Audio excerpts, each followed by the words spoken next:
Bienvenidos a Políticamente Correcto. Carlos Rojas está de viaje, por lo que este domingo no nos acompaña, pero continuamos con el debate y el análisis de la coyuntura que marcó la tónica esta semana. Nuestros panelistas son Pedro Donoso, abogado, analista político y director de la firma ICARE; Bárbara Terán, jurista y catedrática de la Universidad San Francisco de Quito, además articulista; Arturo Moscoso, abogado, politólogo y director de la Escuela de Relaciones Internacionales de la UID. Desde que Daniel Noboa pasó a la segunda vuelta, el Ecuador político se pregunta si piensa quedarse en el poder hasta el 2029.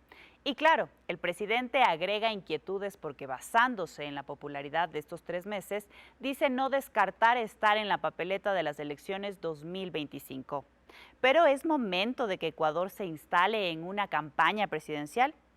Antes de iniciar el debate, veamos un informe sobre los desafíos que tiene Noboa y que, según cómo los encare, puede favorecer su popularidad o empezar a erosionarla. La inseguridad. La principal aspiración de los ecuatorianos es vivir seguros. Para ello urge recuperar el control y la paz en las calles, evitar las matanzas en las cárceles. Tras los decretos emitidos el 8 y el 9 de enero pasados, el presidente ha recibido comentarios favorables por sus decisiones. El gobierno puede jactarse de que las muertes violentas han disminuido en el último mes y se comprometió a mantener el control militar en las cárceles hasta que sea necesario. Mientras tanto, avanza su plan de construcción de nuevas cárceles y asignó el presupuesto. Menos empleo, más impuestos. Solo 36 de cada 100 personas tienen empleo adecuado, es decir, con salario básico, con afiliación a la seguridad social y que cumplen 40 horas laborables. Sin embargo, Noboa es optimista y dice que en 3 meses ha generado cerca de 50.000 plazas de trabajo. Ahora apuesta por el trabajo por horas en la consulta popular. Sin embargo, el IVA subirá al 15%. Un impuesto que, si bien no afecta a la canasta básica, sí cambiará la capacidad adquisitiva de las personas. La política social. El presidente Noboa debería presentar una reforma para salvar la seguridad social que desde hace más de 2 décadas ha sido mal manejada por los gobiernos de turno. Los afiliados se quejan de la atención y la falta de medicinas. Pero si no hay nuevas afiliaciones, se mantiene el peligro que pesa sobre pensiones y jubilaciones. Noboa también debe mejorar el sistema educativo e impulsar la obra pública. El fenómeno del Niño. Las lluvias comenzaron a azotar buena parte del país, en especial la costa. En lo que va de febrero, la Secretaría Nacional de Gestión de Riesgos reportó 6 fallecidos, más de 22.000 afectados y daños en más de 5.000 viviendas. 4 cantones fueron declarados en emergencia. En la campaña de primera vuelta, Noboa aseguró que tiene un plan eficaz para enfrentar el invierno. Pero Ecuador se hunde bajo el agua, afectando las vías, el agro e incrementando enfermedades. Luego de ver estos 4 problemas que necesitan una atención inmediata, es políticamente correcto que el país se instale en una campaña que, lejos de unirlo alrededor de soluciones a estos problemas, podría generar divisiones que son propias de la política. Pedro Donoso, bienvenido a Políticamente Correcto. ¿Es hora de ya iniciar una nueva campaña presidencial? Gracias, Claudia, por la invitación. Bárbara, Arturo. Independientemente de que sea o no, ya estamos, digamos. Esa es la realidad del país y hay que afrontarla. Creo que es supremamente interesante, sobre todo desde nuestra visión, desde el gabinete estratégico que yo dirijo, el analizar el humor social, porque el humor social de una u otra manera determina cómo se está derivando o desarrollando el tejido social. Y aquí hay una cifra que nos llamó muchísimo la atención, que es el decremento del pesimismo, ¿no? Es decir, digamos, en el 2023, de acuerdo a perfiles de opinión, ¿no es cierto?, el promedio del pesimismo se mantuvo en 9 de cada 10 ecuatorianos en promedio, y hoy finalmente en estos 2 meses del 2024 esa cifra cayó a 5 de cada 10. 5 ecuatorianos de cada 10, ecuatorianas de cada 10 se sienten pesimistas del presente. Sin embargo, cuando la encuesta hace otra pregunta, les pregunta cuál es el mayor problema que tienen, evidentemente la inseguridad, 7 de cada 10, pero cuando les pregunta, ¿usted cree que la inseguridad o la violencia va a aumentar, va a disminuir o se va a mantener igual? 7 cada 10 te dicen que se va a mantener igual o va a aumentar. Esto de una u otra manera nos quiere decir que este pesimismo, este optimismo a la larga, ¿no es cierto?, es bastante frágil, y yo creo que ese es un tema que hay que analizar muy bien. Ok, perfecto. Gracias, Pedro. Y Bárbara, estamos viendo que el presidente en menos de 3 meses ya está hablando sobre una candidatura presidencial. ¿Es momento ahora? Apenas 3 meses. Y creo que es inevitable que lo haga, porque si es que quiere ser candidato en el 2025, tiene que empezar a decirlo. El presidente, si va a jugar ese papel, le tiene complicado, porque al mismo tiempo tiene que establecer medidas impopulares como la subida de impuestos, al mismo tiempo tiene que enfrentar fenómenos como el de la seguridad, que nos dice Pedro, tan interesante análisis, que es lo que más les preocupa a los ecuatorianos sin duda. Por otro lado, el clima, que no depende de la política, pero que lo tiene que enfrentar, y por otro lado tiene que venderse lo suficientemente bien como el que va a solucionar todos estos problemas que le han llegado de esta manera tan agresiva, digamos así, y tiene que jugar a ser candidato si es que quiere ser. Entonces, jugar a dos bandas al mismo tiempo es muy complicado, pero él ha dicho que quiere ser candidato en el 2025. Entonces, si quiere ser candidato en el 2025, tendrá que empezar a hacer candidatura a pesar de las medidas impopulares y de los problemas que enfrenta el país. Es inevitable. Arturo Moscoso, bienvenido. ¿Y qué significa para el país que en este corto tiempo ya estemos nuevamente hablando de elecciones presidenciales, cuando incluso ya estamos en una consulta popular? Bueno, gracias Claudia por la invitación. Un honor estar en el primer programa que diriges, Pedro, Bárbara, a la audiencia también un saludo. Bueno, yo creo que el presidente ya está en campaña, ¿no? Es obvio, y creo que, te has referido a la consulta popular, creo que la consulta popular es parte de esa campaña, porque es una consulta popular bastante insulsa y con poco condumio, como le digo yo, ¿no? Son preguntas que se caen por lo obvias y que probablemente todas sean aprobadas. Quizá importante dentro de la consulta el tema de la extradición, el tema de la reforma laboral y no mucho más, ¿no? Pero que le van a servir como un impulso al presidente para los siguientes meses, en que ya entramos ahora, el próximo mes, ya entramos al año electoral, ¿no? Entonces, y un poco recogiendo lo que decía Pedro, ¿no? Cuando hay cambio de gobierno, siempre el optimismo de la gente aumenta, ¿no? Y esto va de la mano ligado a, esto lo hemos analizado muchas veces con los datos del Barómetro de las Américas, siempre que hay elecciones esto va ligado a, o sea, el optimismo, mejor dicho, va ligado al proceso electoral. Las elecciones es como que le dan un impulso al optimismo de la gente, a la sensación de cambio. Y con la consulta eso se puede mantener, ¿no? Entonces creo que le va a servir a él la consulta también como un envión para el resto del año, a pesar de que evidentemente los problemas sobre todo del niño, que es un problema que no se puede controlar porque la naturaleza es incontrolable, está teniendo éxito en su guerra contra el narcotráfico, ¿no? Al menos no tenemos los índices de violencia que teníamos previamente. Entonces eso a la gente evidentemente le gusta y probablemente por eso son los niveles de apoyo que tiene en este momento el presidente y el gobierno, ¿no? Perfecto. Y Pedro, estábamos hablando del pesimismo y de que la gente sí le está dando como a Daniel Noboa este espaldarazo para que pueda mantenerse. Vamos a una consulta popular que seguramente podría ganarla con preguntas, como ya lo dijo Arturo, pueden ser obvias, pero ¿hasta cuándo le va a durar? Porque la gente está viviendo el incremento del IVA, no hay empleo y nos estamos ahogando, como vimos en el reportaje. Yo creo que esa es la pregunta clave, digamos. Estas cifras, la mayoría de encuestas que yo he podido revisar, le dan una valoración positiva a Noboa por sobre el 80%. Específicamente la que yo consumo, que es Perfiles de Opinión, dice que Noboa tiene una valoración de gestión de más del 80%, una credibilidad de más del 80% y una buena imagen de más del 80%. Sin embargo, cuando haces otras preguntas, como por ejemplo el tema de la inseguridad, ves que de una u otra manera esas cifras son supremamente frágiles. En un país que es un país de minutos. Este país cambia minuto a minuto finalmente, ¿no? Y claro, a la larga el tejido social está tan quebrado y nosotros podemos ver otras cifras que me parece que son súper interesante. Gallup publicaba recién esta encuesta que decía 4 de cada 10 ecuatorianos y ecuatorianas quieren irse del país, ¿no? Y 5 de cada 10 han sufrido un robo o un asalto, ¿no? Es decir, estás evidenciando la fragilidad, digamos, de la percepción, el temor, y eso como hipótesis lo planteo, podría decirnos que la ciudadanía ahorita se aferra momentáneamente a lo que sea, entendiendo que ese aferrarse es momentáneo, ¿no? Perfecto. Arturo, y el presidente está como que su bandera de lucha sigue siendo el tema de la inseguridad, que digamos que ha mantenido en calma a las personas. Pero ¿qué va a pasar después? ¿Eso cuánto tiempo le va a durar? Es que ese es creo, un análisis que creo que se hace desde de la perspectiva del gobierno de mantener la principal preocupación, como hemos visto y como dicen las encuestas, ¿no? La principal preocupación de todos los ecuatorianos es la inseguridad. El resto de problemas quedan de lado, ¿no? Incluso el aumento de impuestos fue un debate que estuvo un poco solapado dentro del tema de la inseguridad, porque era para financiar la guerra, etcétera, etcétera.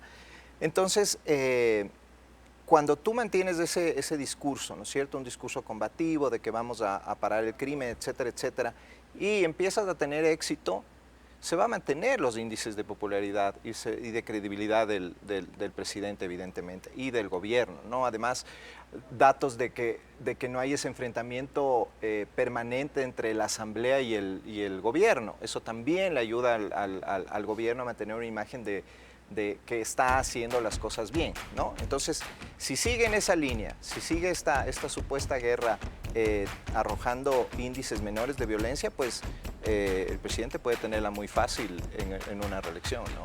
Perfecto, y con estas reflexiones hacemos una primera pausa en Políticamente Correcto. Recuerde que estamos en vivo en ecuavisa.com y en Ecuavisa Play.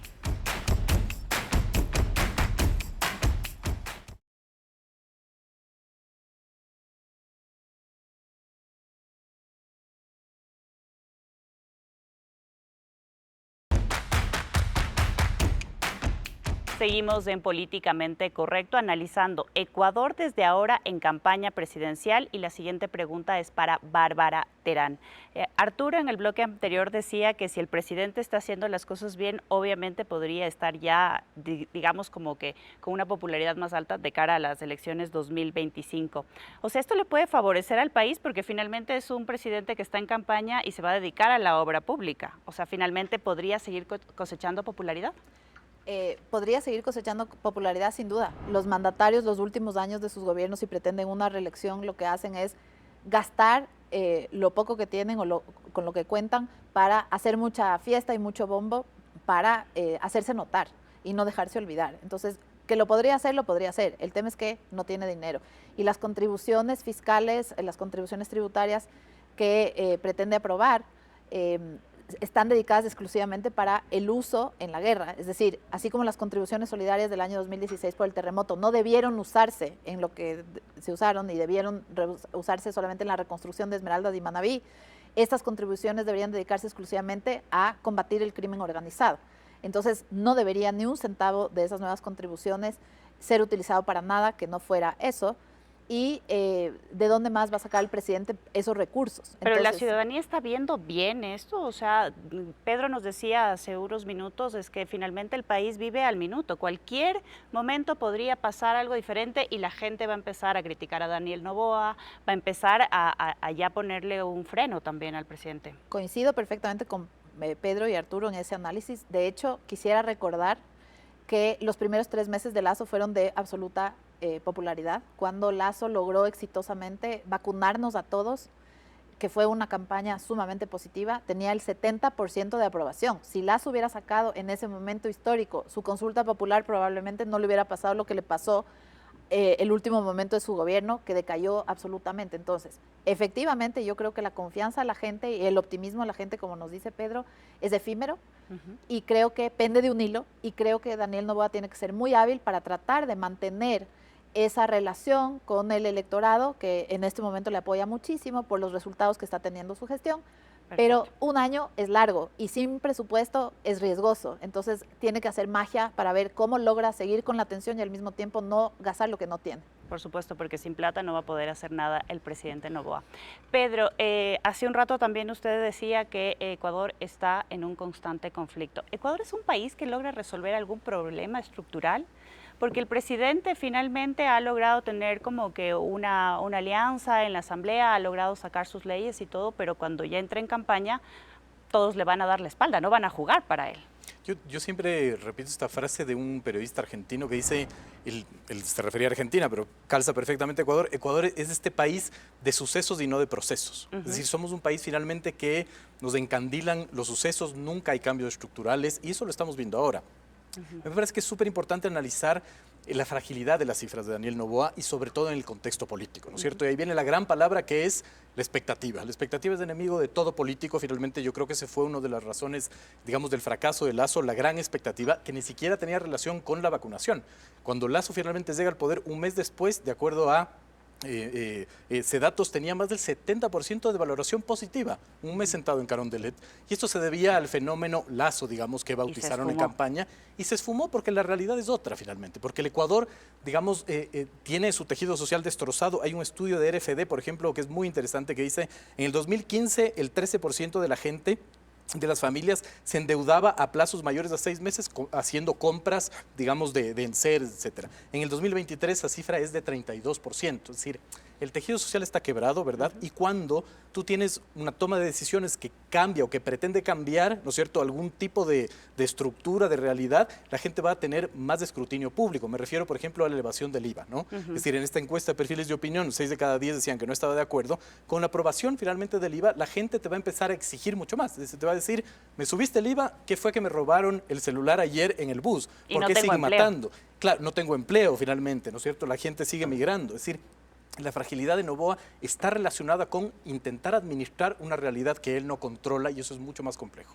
Pedro, pero la fragilidad de Noboa también va en que no tiene un partido político sólido y no tiene una gran coalición dentro de la Asamblea Nacional que le garantice la gobernabilidad. Y no lo va a tener en una campaña. Pero yo veo que ha habido una operación política en ese sentido, digamos, impecable, ¿no? De acuerdo a sus propios intereses. Creo que ese no es el problema de Noboa. Es decir, el manejo político de la relación ejecutivo-legislativo no es. Creo que hay otros problemas. El tema de la realidad social que les estoy planteando o, por ejemplo, el tema de la guerra interfunciones. El Ecuador viene y vive una guerra interfunciones desde hace muchísimo tiempo, donde la justicia, como siempre, está en disputa finalmente entre bandos. Y claro, Noboa no es un jugador importante ahí. Por eso a mí me llama la atención que no haya una sola pregunta en la consulta popular referente, digamos, al tema de justicia, ¿no? Perfecto, Pedro, muchísimas gracias. Y Arturo, en esta misma tónica decís que Ecuador vive en un constante conflicto, no logramos resolver ningún problema desde la clase política, los ciudadanos quizás tampoco. Daniel Noboa entra en una campaña que va a ser de pelea. Los actores políticos no lo van a respaldar. ¿Ahí se va a desgastar Daniel Noboa? Bueno, depende, ¿no? Depende de justamente cómo vaya moviéndose el tablero electoral en relación a las elecciones. Evidentemente es frágil el apoyo que tiene Noboa, porque depende de factores un tanto externos que no puede del todo manejarlos, ¿no?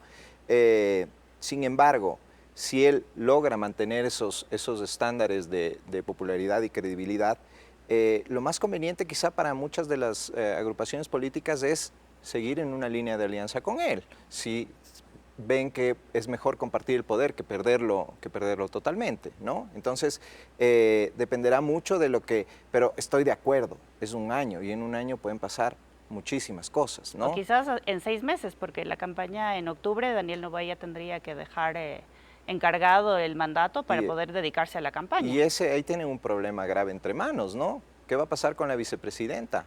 ¿Sí? Ayer o anteayer oía a un viceministro del gobierno que decía que traicionó la confianza del presidente y que sería muy grave que se quede gobernando durante el periodo que el presidente está en campaña cuando no tiene la confianza del presidente, ¿no? Entonces, son temas complicados a los que se tiene que enfrentar, pero el problema es que los cambios estructurales, los cambios que creo que coincidimos todos que necesita este país, una reforma judicial, una reforma política, un destino de recursos a lo social importante, que eso se ha olvidado, ¿no es cierto? Y que por eso justamente parte de la crisis de valores y de la falta de confianza interpersonal a la que, como decía Pedro, la fractura del tejido social, se debe justamente a que no tenemos instituciones sólidas, fuertes, que funcionen. Pero eso no se ve. Pero el presidente Noboa está comandando esos cambios estructurales en el país. Y esos cambios no van a ver, porque esos cambios hubieran sido la oportunidad de oro de hacerlos ahora en la consulta. Una reforma política en la consulta, una reforma de los partidos políticos. Y eso no está presente. ¿Por qué? Porque no se quiere meter en eso. Y claro, porque no se quiere meter eso, porque eso no vende, ¿no? Él se quiere reelegir. Entonces tiene que hacer cosas que vendan, ¿no? Combatir la criminalidad, no sé, enfrentar el fenómeno del niño con atraer eficiencia, qué sé yo, empleo. Pero una reforma política queda de lado y eso quizás es lo más importante, ¿no? Perfecto, Pedro. Perdón, Arturo. Bárbara, ¿y qué le podría estar restando popularidad a Daniel Noboa, digamos, de aquí hasta finales de año? Porque luego ya estaremos en una campaña fija. Definitivamente lo que le podría restar, y creo que ahí está el desafío, es la relación con la Asamblea. Hasta ahora le ha funcionado bien ese pacto del que no sabemos mucho, ¿no es cierto? Pero sí sabemos que 2 leyes le han aprobado, y leyes complicadas, le han votado a favor. Partidos que han estado en contra de tributos tradicionalmente los han aprobado. Entonces sabemos que existe un pacto, no conocemos los términos, pero eso sí le puede jugar en contra. Estos días estamos viendo en la Asamblea cómo un partido político que ha estado aliado a Noboa hasta el momento en la Asamblea está pretendiendo reformar el Código Penal, trayendo unas reformas que los demás no están de acuerdo y que no le van a pasar. Entonces, ¿qué va a pasar con esa oposición? ¿Qué va a pasar se va a fragmentar la Asamblea otra vez? Daniel Noboa va a perder esa hegemonía que ha tenido hasta ahora en la Asamblea y esa posibilidad de gestionar al legislativo. La va a perder por culpa de este partido político que empezó a maniobrar con el Código Penal para que las investigaciones sean públicas y para que se le perdone al líder y pueda volver buscando una impunidad. Y yo creo que ahí está el desafío político número 1 en este momento. Y creo que en las próximas semanas se va a evidenciar si logran finalmente nuevamente la cohesión del equipo que ha funcionado hasta ahora, o si ya se separan también porque ellos están buscando elegirse en 2025. Entonces, nada de lo que ocurra en el legislativo puede leerse en clave puramente legislativa. Tiene que leerse en clave política de un candidato que está buscando su reelección y de otro partido político que ya no le va a convenir apoyarle tanto porque también quiere distinguirse para poder hablar mal de él durante la campaña y ganar votos de la gente que ya no estuviera tan contenta. Entonces, sí, ese es el mayor desafío, creo yo, mantener la Asamblea. Así es, y finalmente todos los partidos políticos van a jalar para su lado. Hacemos una nueva pausa y al volver analizaremos el perfil de Daniel Noboa, presidente y candidato, y quiénes podrían ser los contrincantes. No se desconecte de Políticamente Correcto.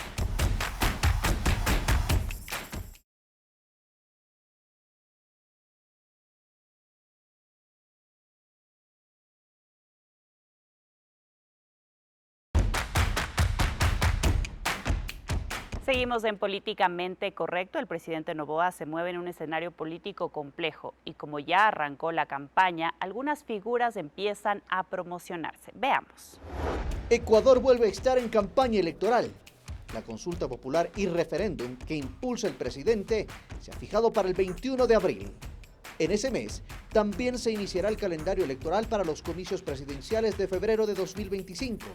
Incluso algunos personajes ya fungen como precandidatos y comenzaron a promocionarse. Así los ecuatorianos irán a las urnas 5 veces en 2 años. En un país en permanente campaña electoral, los acuerdos políticos mínimos para atender las urgencias, por ejemplo de seguridad y empleo, no cuajan. El actual presidente ni los anteriores han liderado un pacto nacional en ese sentido. Noboa, en condiciones extremas de inseguridad, no ha encontrado detractores para poner en marcha un plan por la seguridad. Esto le ha permitido pasar en la Asamblea 4 proyectos urgentes. Una cosa es como presidente y otra como candidato. Está por verse apenas tome fuerza la campaña si su alianza con el correísmo y el Partido Social Cristiano continúa. En esa carrera electoral ya se echaron a rodar algunos nombres que acompañan al del presidente, como los de Carlos Rabascal y Pedro Granja, a quienes se sumarán los candidatos del correísmo, el Partido Social Cristiano, Construye y el Movimiento Indígena. Luego de ver este reportaje, hagamos un intento de perfilar al presidente Daniel Noboa para luego entender cómo deberían perfilarse también los otros candidatos. Pedro Donoso, ¿cómo mira usted el perfil de Daniel Noboa como presidente y siendo candidato? ¿Va a tener que mutar? A ver, es una pregunta muy complicada porque creo que no debemos hablar del proceso eleccionario de presidente, sino para mí la consulta, digamos. Es decir, creo que ese va a ser como una primaria supremamente importante, ¿no? ¿Qué nos dicen las cifras al respecto de la consulta? Y aquí el único elemento comparativo que yo tengo es las cifras sobre la consulta popular de Guillermo Lasso, ¿no? Es decir, cuando Lasso, 3 semanas antes de ir a las urnas finalmente por su consulta popular, Perfiles de Opinión te decía que hay 74.5% de indecisión, un 76.8% de no reconocer las preguntas y un 76.10% de ver que no hay utilidad finalmente en esas preguntas. ¿Qué nos dicen las cifras con respecto a la consulta popular de Daniel Noboa? Que hay un 74.60% que conoce que va a haber una consulta popular. Hay un 60% que reconoce que es útil esa consulta popular. ¿Eso quiere decir que la ciudadanía está interesada en la política? Porque normalmente saben estar un poco distanciados en general.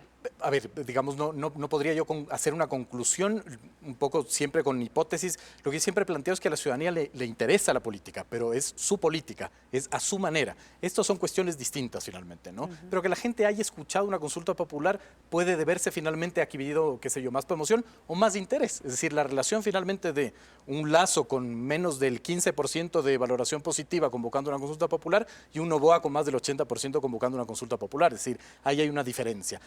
Lamentablemente esta encuesta se hizo antes de la aprobación de las preguntas, pero varias de esas preguntas tienen hasta un 90% de intención de voto positivo, ¿no? Sí, pero no son preguntas que podrían reestructurar algo importante. Independientemente que puedan o no reestructurar, nos van a decir cómo se va a mover, digamos, la dinámica del tablero electoral. Es decir, el correísmo, ¿a quién va a apoyar finalmente? ¿Cómo el Partido Social Cristiano va a hacer campaña a favor o en contra? Entonces, es importante analizar este hecho para después de analizar el proceso eleccionario de presidente. Pero ¿cómo mira usted a Daniel Noboa como candidato, como presidente? ¿Cuáles son esas ideas que le pueden decir Daniel Noboa es un demócrata, Daniel Noboa está en contra del autoritarismo? No lo sé. ¿Cómo lo mira usted? Yo con falta de identidad, digamos. Es decir, otra vez, tengo que hacer la comparación con Lasso, porque es el último presidente, ¿no es cierto? Yo creo que uno de los mayores errores también que cometió Lasso, creo que fueron dos. El primero es que no habían espejos en Carondelet, digo yo, ¿no? Es decir, que no había la capacidad de tener una identidad política clara, ¿no es cierto? Y la segunda, ¿no es cierto?, que además de esa capacidad de tener una identidad, no entendió que Lasso debió haber cambiado las reglas del juego, ¿no? Es decir, no puede ser un gobernador, no sé, liberal, con reglas del juego del socialismo del siglo XXI, independientemente que nos gusten o no, finalmente esa no es la discusión, ¿no? La discusión es con qué reglas tú quieres gobernar. Y finalmente, por lo pronto, ¿no es cierto?, Noboa no ha cambiado las reglas del juego. Ha hecho parches que de una u otra manera le dan una gobernabilidad o le dan fast wins, pero que finalmente no le aseguran una gobernabilidad futura. Perfecto, gracias Pedro. Arturo, ¿y Daniel Noboa sí tiene espejos en Carondelet que se pueda estar viendo o le podría pasar lo mismo que le pasó a Guillermo Lasso? Porque no sé cómo lo mire usted. ¿Tiene identidad Daniel Noboa? Bueno, Daniel Noboa es un misterio, ¿no? Daniel Noboa es él, sus planes, qué hace su gabinete, todo es medio misterioso, medio opaco. El acuerdo de que hablaba Bárbara hace un instante con la Asamblea, ¿qué incluye ese acuerdo, no? ¿Qué incluye la sociedad esta con el correísmo y con el social cristianismo, ¿no? Entonces, frente a esa opacidad, además de un presidente que no comunica casi nada, ¿no? Habla muy poco, habla muy puntualmente. No sé realmente si es que eso le guste o no a la gente, pero de todas formas queda una figura medio enigmática, ¿no? Que no se sabe bien qué está pensando. Y yo creo que ahí lo importante es cómo lo que está haciendo, más que él como figura política, que pueda transmitir ciertas ideas o pensamientos, ¿no es cierto? Lo que hace, ¿no? Lo que está haciendo con relación a la seguridad, lo que está haciendo con relación al déficit fiscal, lo que está haciendo con relación al fenómeno del niño, etcétera, ¿no? Creo que eso es un poco lo que más va a juzgar la gente en el momento de votar por él, ¿no? Y evidentemente, como decía Pedro, el tema de la consulta popular va a ser una evaluación de eso. Porque en el Ecuador y generalmente en Latinoamérica lo que sucede es que las consultas populares no son respondidas en base a lo que se está preguntando. Las consultas populares generalmente son respondidas en base a quién pregunta, ¿no? Y eso nos ha pasado siempre. A mí la consulta de Guillermo Lasso me pareció una buena consulta. Me Y parecía la perdió. una consulta importante que abordaba justamente la reforma política de una forma coherente. Puede que haya gente que no esté de acuerdo conmigo, pero en todo caso tenía mucho más condumio que la consulta que está planteando ahora en Noboa. Sin embargo, por la popularidad que tenía en ese momento Guillermo Lasso, la perdió. Y la perdió estrepitosamente. Arturo, ¿y coincides en que Daniel Noboa finalmente no está cambiando las reglas del juego? Entonces, ¿sobre qué va a caminar? No está cambiando las reglas del juego porque no le conviene, porque seguramente quizá el no cambiar esas reglas del juego es parte del pacto que no conocemos, ¿no? Entonces, sí, evidentemente no hay una nueva forma de mirar la política y eso no ha cambiado ni va a cambiar durante este periodo electoral porque no le conviene remover las aguas en ese sentido si él quiere reelegirse, ¿no? Perfecto. Quizá más adelante, si se reelige, pues podría abordar esos cambios, pero ya se verá en el futuro, ¿no? Perfecto. Bárbara, ¿y usted coincide en que Daniel Noboa es un misterio? ¿No podemos hacer una lectura fija de Daniel Noboa como presidente y quizás más complicado como candidato? Le conocemos muy poco, habla muy poco, habló muy poco en la campaña, se mostró muy poco, se muestra muy poco. Por lo tanto, no lo conocemos, tampoco es un viejo actor político que ya sabemos de dónde viene, a dónde va. No sabemos nada. Eso puede ser muy positivo para él, porque, como dice Arturo, quizá él está dejando que los hechos hablen por sí mismo. El hecho de que él va algunos meses en el gobierno y dice tan poco, pero la gente le está apoyando de una manera increíble, yo creo que puede ser eso una estrategia o una simple coincidencia, de que su carácter es tal que él no se puede manifestar como otros políticos que son muy hábiles hablando, que son muy carismáticos, ¿no es cierto?, que comunican muy bien. Él no tiene esas herramientas, o no sé si las tiene y no las usa y es estrategia. Pero quién sabe si en la campaña política surge el Daniel Noboa comunicador, el Daniel Noboa... ¿Pero usted cree que si es que vamos a una campaña política, a Daniel le toque cambiar y reconfigurar este perfil? No lo sé. Él pertenece a una generación menor a la mía y yo estoy cuestionándome si es que su forma de hacer política representa más a esa juventud que ya no sigue los parámetros que nosotros, que somos un poco mayores y los más mayores aún, estábamos acostumbrados de la política. Yo no sé si esta es una estrategia para atraer a la juventud, porque los jóvenes ya no creen en la palabra de la gente y los jóvenes no se dejan encandilar por una persona que habla bien, que habla bonito, que se presenta, y el populismo está quizá por la juventud que tiene otra forma de conformarse. Puede ser que el populismo ahora tenga otras herramientas y nosotros las estemos por descubrir con Daniel Noboa como un irruptor dentro de la clásica política ecuatoriana. Puede ser.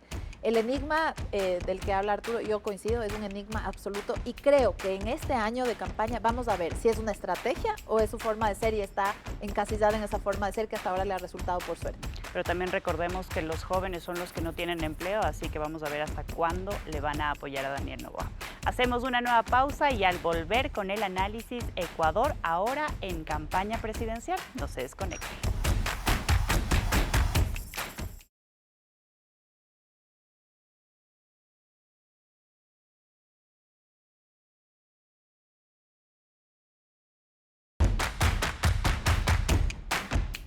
Regresamos a la mesa de Políticamente Correcto. Recuerde que también puede escribirnos a través de nuestras redes sociales. Vamos ahora a continuar con el debate. Bárbara, ¿y qué pasa con el resto de candidatos o fuerzas políticas? Ya vemos algunos nombres, los vimos en el reportaje. Estas personas también van a tener que cambiar su perfil, porque pongamos un ejemplo. Jan Topic podría estar, lo dijo Jaime Nebot, pero él era el modelo Bukele, que estaba por la seguridad, pero si es que se controla la seguridad, va a tener que cambiar. Estoy de acuerdo. Una cosa es hacer campaña cuando el presidente está absolutamente debilitado y es impopular, entonces los otros candidatos pueden fácilmente ganar votos, señalando cuáles son los problemas que ellos sienten que podrían corregir y entonces ganar votos. Es el desafío en este año en este año electoral que toca competir con Daniel Noboa. Va a ser un desafío para esos candidatos, porque ¿cómo le van a criticar a un presidente que tiene el 80% de popularidad, si es que se mantiene? ¿Qué van a señalar que está haciendo mal? ¿Y cuánto tiempo ha tenido Daniel Noboa para corregir eso que le señalan que no ha hecho? Él va a decir, bueno, es que no he tenido tiempo, he estado combatiendo el crimen organizado exitosamente y no he podido corregir esos otros asuntos estructurales que quizá los otros candidatos tiendan a señalar. Entonces, Definitivamente los otros candidatos tienen un desafío porque es difícil enfrentarse a una persona con tanta popularidad que ha estado tan poco tiempo en el poder, dedicándose prácticamente a un asunto y dejando los otros asuntos abandonados, pero que no ha tenido tampoco tanto tiempo. Entonces ellos van a tener que cambiar discurso, van a tener que imaginarse cómo atraer a ese electorado. Personalmente no sé cómo lo van a hacer, pero conforme la campaña que vivimos hace poco y los términos de la campaña que vivimos hace poco, seguramente no va a ser y van a tener que invertir o mutar, transformar, mutar, pero no va a hacer lo mismo porque no se están enfrentando al mismo fenómeno. Perfecto. Arturo, ¿y cómo mira usted a los otros contrincantes, a las otras personas que podrían competir para las elecciones 2025 en este país que vemos que está cambiando completamente el escenario? Si es que Daniel Noboa mantiene el tema de la seguridad, digamos, en la calma, ¿cuál tendría que ser las banderas de lucha? Claro, yo coincido con Bárbara, eso es complicado porque si es que el presidente está teniendo éxito y se plantea una reelección, evidentemente el ser la persona en el cargo, el incumbent, como se dice en inglés, ¿no es cierto?, le da un leverage, el Spanglish, una ventaja, ¿no?, competitiva con relación al resto de candidatos, ¿no?, porque él como que tiene la sartén por el mango, ¿no? Pero sí, o sea, esto es frágil, ¿no?, y se puede desgastar fácilmente. Imagínate que haya un atentado importante en donde se pierdan vidas, ¿no? O una nueva matanza en las cárceles. Sí, esto va inmediatamente a recaer por sobre la figura del presidente, ¿no? Que esa ha sido su bandera de lucha. Pero si las cosas siguen como están, la tiene bastante difícil el resto de las candidaturas, ¿no? Yo creo que ha habido cautela, sobre todo por parte del centro hacia la derecha. Creo que desde la izquierda están como más, no sé, deseosos de que ya sus candidaturas empiecen a resonar. Hay una división, creo yo, en el correísmo que va a ser importante, me parece a mí, con Rabascal y Aguiñaga por un lado y con el correísmo más duro por el otro lado. Además, el movimiento indígena que también pretende presentar su candidato junto con el Partido Socialista, que ha sido socio también del correísmo. Entonces hay una división ahí que les puede pasar factura también de cara a unas elecciones, dejándole el escenario más fácil al presidente, ¿no? ¿Usted los ve debilitados a las otras fuerzas políticas? Por ejemplo, Leonidas Issa con el movimiento indígena ya no tiene una bandera de lucha. De hecho, en la proforma no está el tema de los subsidios. Sí, no, yo creo que más bien Leonidas Issa es un mal candidato. Creo que tiene un mal nombre en general por todo lo que le rodea, ¿no? Además es indígena y no quiero ser con esto racista ni mucho menos, pero aquí hay un clivaje en lo étnico, ¿no? Entonces que un candidato indígena triunfe es complicado, ¿no? No digo que no pueda pasar, pero es complejo, ¿no? Entonces sí es que y además nuevamente, ¿no?, está compitiendo con otros miembros de su misma corriente ideológica, aunque en Ecuador la ideología no es tan importante, sí, de todas formas tiene una presencia marginal quizá, pero que de todas formas va a incidir sobre todo en esas candidaturas que están apareciendo en ese lado del espectro, ¿no? Perfecto, Arturo, muchas gracias. Pedro, y seguimos en el análisis. Daniel Noboa fue productor de Las Circunstancias, una muerte cruzada, asesinaron a Villavicencio. ¿Cómo mira ahora el escenario político? ¿Podría ser que todo vuelva a convulsionarse y quizás todos vuelven a cero? Siempre, el Ecuador, esa es su característica, digamos, ¿no? Pero hay dos elementos que yo quiero como resaltar y poner sobre la mesa. El primero es esta hipótesis que a mí me gusta mucho, que es qué pasó en la segunda vuelta reciente, ¿no? ¿Cuáles fueron los clivajes que funcionaron?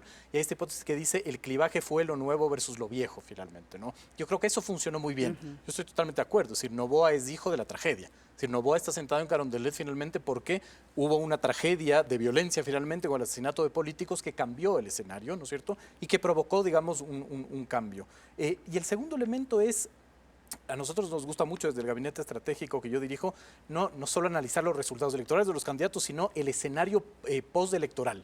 Y Clima Social hizo una encuesta bien interesante, ¿no?, postelectoral. Entonces decía así, de una u otra manera, quedan los arquetipos finalmente del votante, ¿no? Esta encuestadora se atrevió a hacer arquetipo del votante, ¿no? Y decía, se divide en dos finalmente, correístas, anticorreístas, antisistemas y antipolítico, ¿no? El correísmo tiene, de acuerdo a esta encuesta, 28.8% de intención de voto, ¿no es cierto?, en este arquetipo, ¿verdad? El anticorreísmo muy bajo, 24.5%, no muy bajo, pero digamos 4 puntos abajo, el antisistema 19.5% y el apolítico 27%, ¿no? Es decir, ¿dónde están las figuras y dónde entran finalmente, ¿no? Creo que eso es fundamental. Y ahí un poco yo quiero discrepar con Arturo. Cuando Perfiles de Opinión hace la encuesta en julio del 2022, es decir, con la herida abierta finalmente las movilizaciones indígenas, hace 3 preguntas que fueron fundamentales. La primera es, ¿usted estaba de acuerdo con las demandas de la CONAIE? Y lo hizo en 4 ciudades del Ecuador. Quito, Guayaquil, Riobamba y Cuenca, digamos, ¿no? Ciudades además altamente racializadas, ¿no? 6 de cada 10 decían, yo estoy de acuerdo con las demandas de la CONAIE. La segunda pregunta, que tuvo 7 de cada 10 de respuesta, es, ¿usted cree que el gobierno hubiese bajado el costo de los combustibles y hubiese declarado de emergencia la salud si el movimiento indígena no se tomaba las calles? 7 de cada 10 decía que no. Y la última pregunta, en ese entonces preguntaba, ¿usted votaría por un indígena? 6 de cada 10 decían que sí, digamos. Entiendo que ha pasado, digamos, mucha agua bajo el puente, pero de una u otra manera yo creo que mirar finalmente una figura indígena dentro de este arquetipo que nos plantea el clima social nos puede dar algún tipo de luz. Y de todo lo que hemos hablado, de todas las figuras o los movimientos políticos que podrían estar jugando, ¿creemos que Daniel Noboa con su partido o quizás algunos otros actores van a poder aglutinar como que una gran fuerza nacional? Porque Daniel Noboa, como lo hablamos hace poco, no tiene un partido político fuerte. ¿Podría hacerlo o quién más lo podría hacer? Es que, digamos, si bien Noboa no tiene un partido político fuerte, hay que regresar a ver el tercer elemento, que es ser el Estado candidato. Es decir, finalmente el Estado candidato y con la chequera del Estado aglutinas muy fácilmente, ¿no es cierto? Esa es la pregunta que hay que hacerse, cómo ADN llega con, me parece, 10 asambleístas y hoy tiene 25 asambleístas de la coalición ADN. Finalmente ahí hay actores, por ejemplo, de la alianza Avanza Suma, hay actores, digamos, ahí, digamos, extraños, ¿no? Entonces, claro, más allá de cómo aglutinaría Noboa, yo creo que alrededor finalmente de esta posición de Estado candidato es cómo aglutina el resto finalmente. ¿Qué les doy finalmente para poder aglutinar? Creo que esa es la pregunta. Y seguramente, siendo presidente, va a poder hacer obra pública que le sumará a su popularidad. Hacemos una siguiente pausa y enseguida regresamos con las conclusiones, aquí en Políticamente Correcto.